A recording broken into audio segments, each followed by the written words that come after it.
bahwa kekristenan itu bukan jumlah.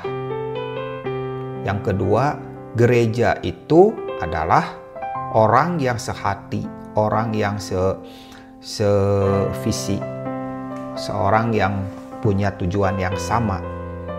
Berapa yang sehati, yang punya tujuan yang sama dan yang sevisi dengan Bapa? Itulah jumlah Bapa. Lalu beberapa hamba Tuhan melihat ke langit. Lihat ke langit-langit, mereka menghitung berapa sih jumlah dari 1000 yang sehati, yang sevisi, yang punya nilai yang sama. Oh, cuma 3. Berarti jumlah Bapa bukan 1000 tapi 3. Nah, definisi ini kayaknya mengubah cara berpikir kita, mengubah dasar pelayanan kita, bahwa gereja itu bukan jumlah kursi yang tersedia, bukan berapa kali ibadah, tetapi berapa banyak yang sehati, berapa banyak yang mempunyai nilai yang sama, berapa banyak yang sevisi. Kalau seandainya hari ini seorang pemimpin ketua ibadah satu lalu berkata kepada Bapak Gembala, "Pak Gembala, kayaknya tahun ini saya nggak dulu deh jadi ketua ibadah satu, saya repot, bla bla bla bla bla." Maka lihat tindakan gembala. Mungkin awalnya, oh jangan, tetap usahakan, gitu kan. Tapi akhirnya keputusan tetap bahwa dia nggak lagi menjadi ketua ibadah satu. Maka lihat, hubungan nggak lagi seerat yang sebelumnya. Kenapa ya? Karena kamu bukan lagi ketua, bukan lagi dalam struktur organisasi.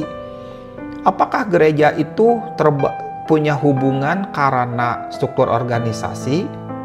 Kayaknya nggak begitu. Gereja itu hubungan. Seseorang itu bisa sehati dengan para leader itu karena hubungan. Bukan karena kecakapan, bukan karena uang, bukan karena jabatan, bukan karena struktur, tapi hubungan. Dan kalau kita nggak pernah punya hubungan, tidak membangun hubungan, maka jumlah kita adalah 1 atau 2. Nah, kalau kekristenan atau gereja itu adalah jumlah kursi, ya mereka yang gedungnya besar, gedungnya mewah, dan sekarang mereka benar-benar merombak panggung supaya panggungnya benar-benar punya daya tarik yang begitu besar dan itu menyedot jemaat tetangga. Hari ini kan begitu. Mereka benar-benar merombak panggung supaya mempunyai daya sedot. Tetapi sebenarnya kekristenan itu bukan panggung. Kekristenan adalah hubungan. Hubungan yang dibangun, nilai-nilai yang ditanam, nilai-nilai yang diajarkan. Jadi pertanyaannya, kalau hari ini kita begitu tergantung dengan acara, cabut acaranya. Masihkah kita berkumpul? Masihkah kita terbangun?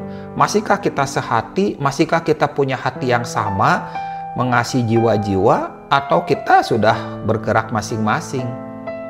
Nah, kalau hari ini gereja telah belok dalam belokan yang salah, mengatakan bahwa kekristenan itu adalah jumlah kursi, kayaknya serem.